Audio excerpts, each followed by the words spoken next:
사연 시작하기 전에 무료로 할 수 있는 구독과 좋아요 부탁드립니다. 세상살이 이야기를 찾아주신 고마운 분들께 기쁨과 행복이 가득하시길 바랍니다. 이번 사연은 시어머니와 관련된 사연인데요. 이야기 시작하겠습니다. 여름의 한복판, 무더위 속에서도 아침 공기는 청량했다. 한강에서 불어오는 바람이 도심의 재개발 공사 현장을 지나 아파트 단지 사이로 스며들었다. 시계를 보니 오전 7시를 갓 넘긴 시간, 창밖으로 비치는 햇빛이 얇은 커튼을 통해 은은하게 거실을 비추고 있었다. 주방에서 커피를 내리던 나는 알람이 울릴 때마다 두근거리는 가슴을 쓸어내렸다. 오늘은 남편 준호와 함께 떠나는 첫 해외여행 날이었다. 설렘과 긴장이 교차하는 날이다. 짧게 쏟아지는 샤워 물소리가 들리고 거실로 나온 남편이 젖은 머리를 수건으로 대충 말아넘기며 웃었다. 이제 출발만 하면 돼.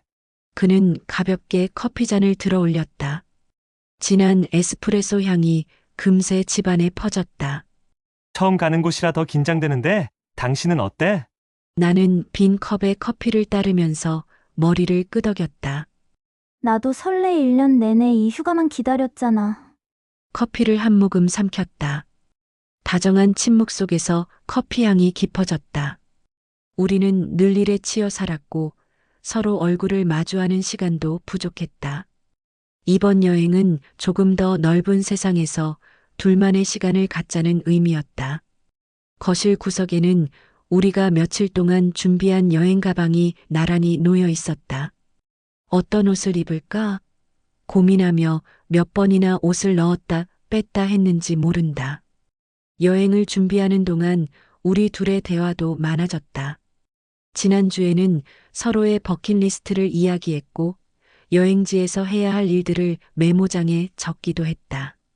그때 안방 문이 열리고 흰색 블라우스를 걸친 시어머니 옥순 여사가 느릿한 걸음으로 나왔다.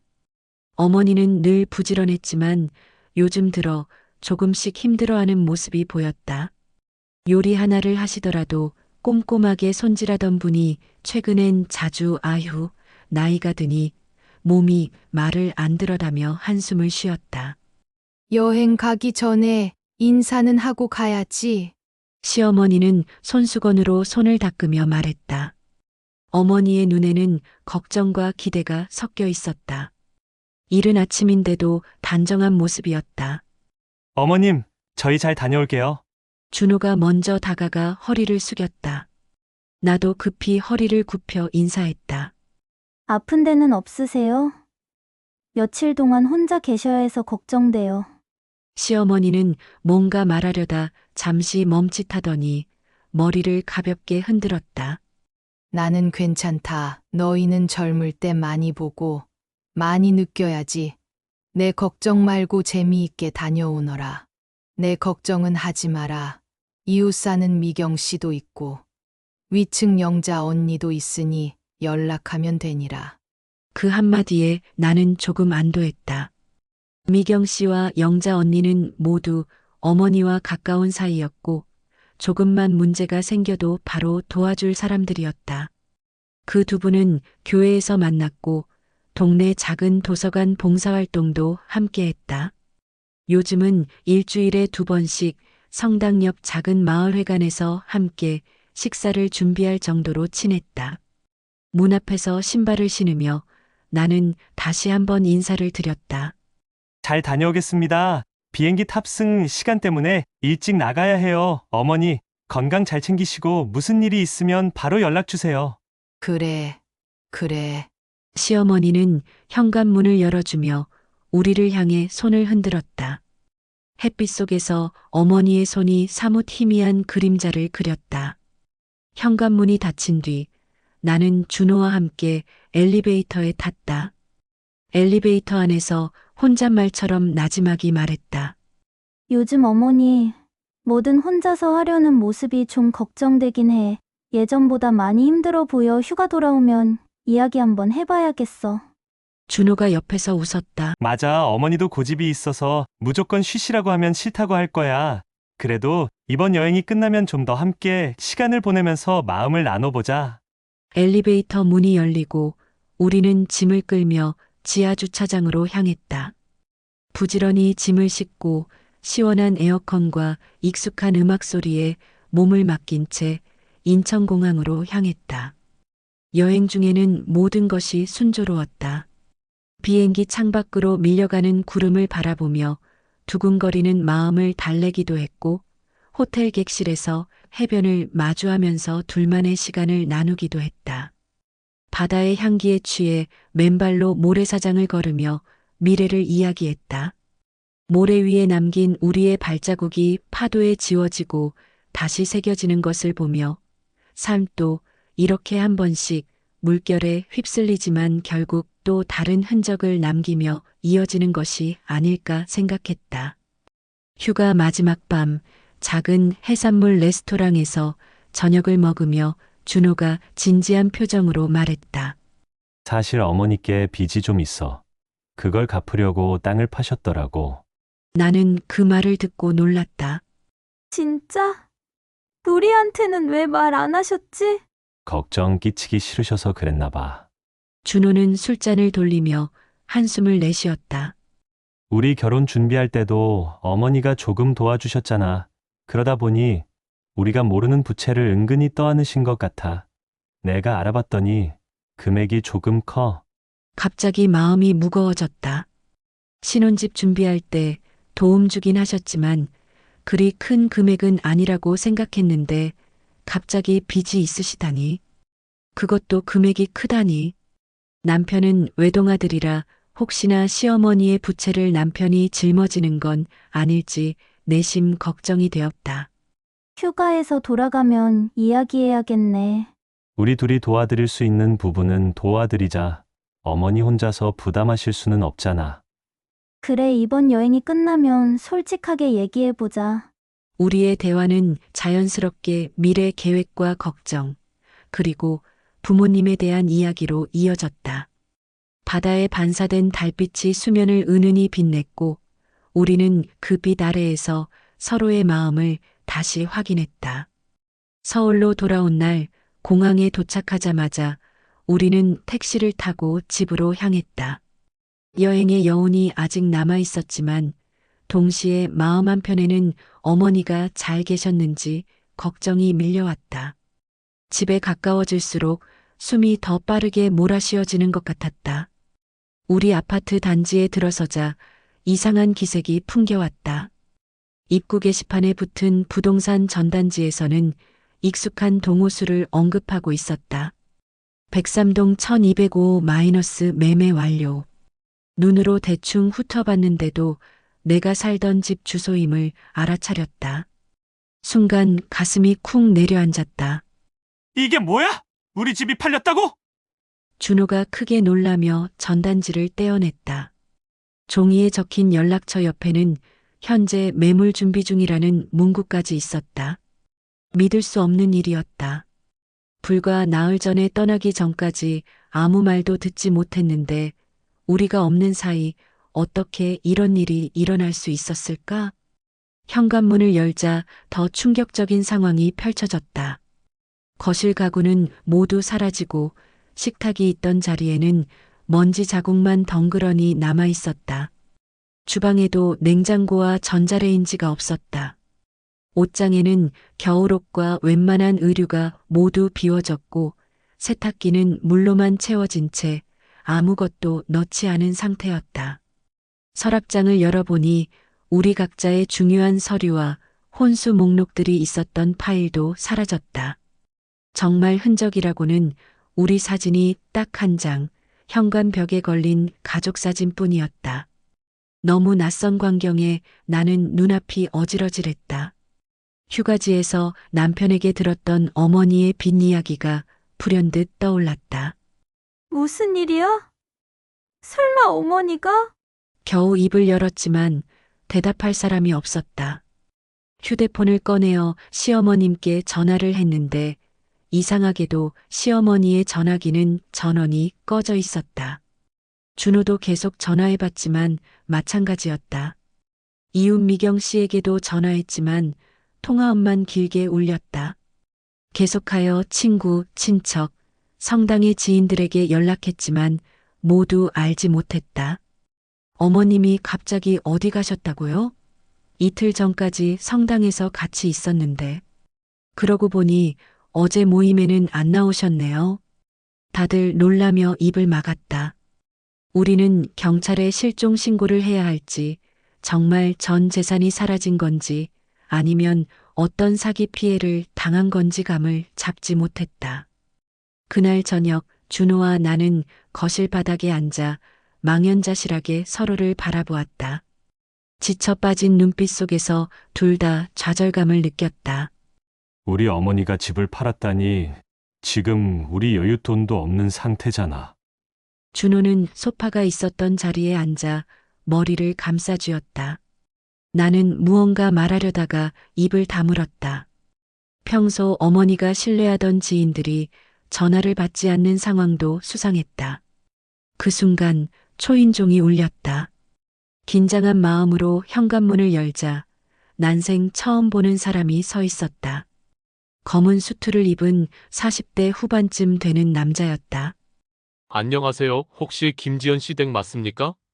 그의 목소리는 낮고 무겁게 울렸다. 나는 잠시 그의 인상을 살폈다. 어디선가 본 듯한 차림, 마치 회사 임원 같은 분위기였다. 네, 맞는데요. 누구신가요? 준호가 경계하는 목소리로 물었다. 저는 한양금융 부동산 관리팀에서 나왔습니다. 김옥순 여사님께서 이 집을 매각하시면서 남기신 사항을 전달해 드리려고 왔습니다. 그는 명함을 내밀었다. 명함에는 한양금융과 그의 이름이 적혀 있었다. 매각했다니 저희는 몰랐습니다. 준호가 힘없이 말했다. 남자는 잠시 머뭇거리다 가방에서 두꺼운 서류철을 꺼냈다. 여기 매매 계약서와 함께 김옥순 여사님께서 남기신 편지가 있습니다. 이 여사님은 병원 진단서를 첨부하며 이 집을 팔아 남은 재산을 자녀분들께 남기기로 결정하셨습니다. 현재 집은 매매 완료 상태이며 매매 대금은 은행에서 관리 중입니다. 그리고 그는 고개를 숙이며 조심스레 내밀었다. 이 열쇠와 새 집의 등기 서류, 현금 지급 증서는 모든 것이 완료된 상태입니다. 나는 서류를 받아들고 불안하게 넘겼다. 계약서에는 우리 집 매매 내용과 함께 매수인의 이름과 조건이 적혀 있었다. 그리고 봉투 속에는 잘 정리된 몇 장의 A사 용지와 영문으로 작성된 진단서 사본이 있었다. 첫 장은 말기 신부전 진단서, 어머니의 이름과 진단 시각, 남은 치료기간 등에 대한 내용이 정리되어 있었다. 충격이 밀려왔다. 우리는 어머니가 아프시다는 사실을 전혀 몰랐다. 병원에 가자는 말에도 항상 괜찮아. 그냥 소화가 안 돼서 그래라며 웃던 모습만 기억났다. 편지를 떨리는 손으로 열어보았다. 한 장의 편지가 들어 있었다. 편지에서 어머니는 이렇게 적어 놓았다. 사랑하는 지연아, 준호야, 이 편지를 쓰기까지 망설임이 많았다. 그런데 이대로 떠나면 너무 미안할 것 같아. 나는 오래전부터 심장이 좋지 않았어. 하지만 너희 두 사람이 바쁘게 살아가는 모습이 너무나 사랑스럽고 자랑스러워서 걱정 끼치고 싶지 않았다. 너희가 결혼할 때부터 내가 해줄 수 있는 모든 걸 해주고 싶었어. 하지만 재산이 많지 않아서 그러지 못한 게 항상 미안했다. 그러다 생활비며 의료비 등등 몇 년 지나고 나니 생각보다 빚이 많이 쌓였다. 병원에서는 입원 치료와 심장 이식 등을 권했지만 너무나 큰 비용이 들어가는 일이었다. 나로 인해 너희들이 돈으로 고통받는 모습을 보는 건 죽는 것보다 싫었다.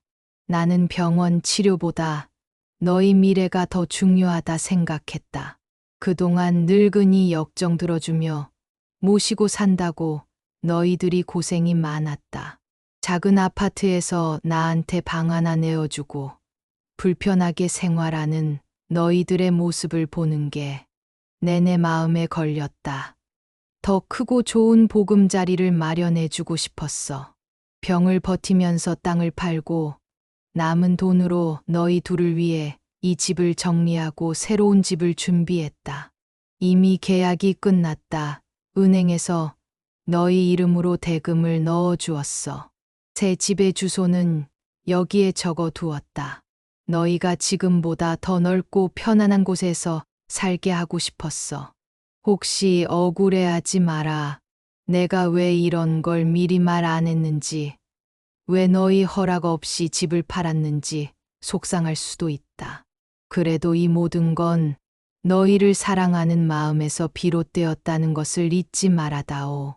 아들은 내 사랑하는 아내를 잘 챙기고, 며느라 너는 남편을 믿어야 한다. 두 사람이 서로를 아끼고 이해하면서 살아가길 바란다. 나는 곧 먼 곳으로 갈 것이다.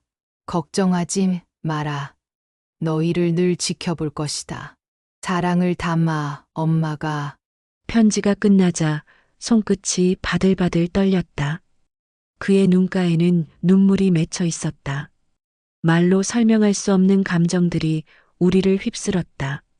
시어머니를 향한 미움과 서운함, 그리고 연민과 감사를 담아 울었다. 어머니가 왜 집을 팔았는지, 왜 우리에게 비밀로 했는지 이제서야 이해되기 시작했다. 어머니가 이렇게까지. 준호는 말을 잇지 못했다. 우리의 머릿속에는 온갖 장면이 떠올랐다.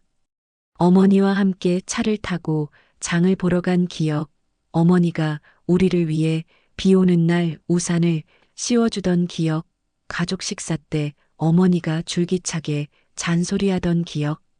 그 모든 기억들이 마치 영화의 한 장면처럼 스쳐 지나갔다. 그날 밤 준호와 나는 서로를 안고 오랫동안 울었다. 쌓여있던 오해와 분노가 눈물 속에서 녹아내렸다. 나는 죄책감으로 가슴이 아팠다. 시어머니를 얼마나 원망했는데, 그분은 우리를 위해 모든 걸 걸었는데. 준호는 내 손을 꼭 잡았다. 우리도 이제 어머니 마음을 이해해야 해. 그분은 우리를 위해 자신을 희생한 거야.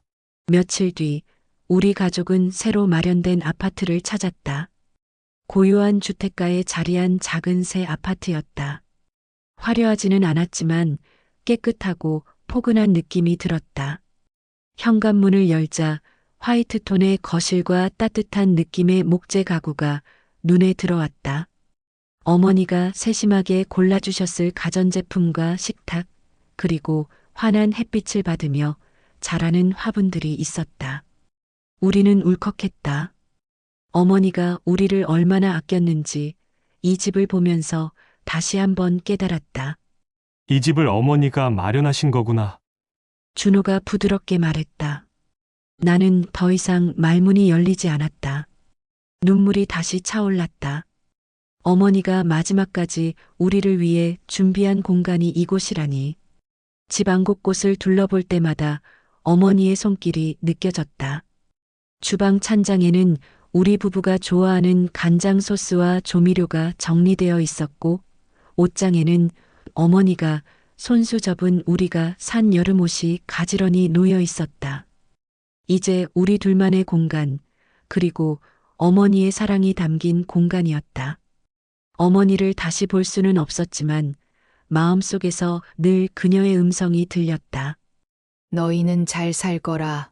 어디에 있든 함께 있다면 그게 가장 행복한 거다.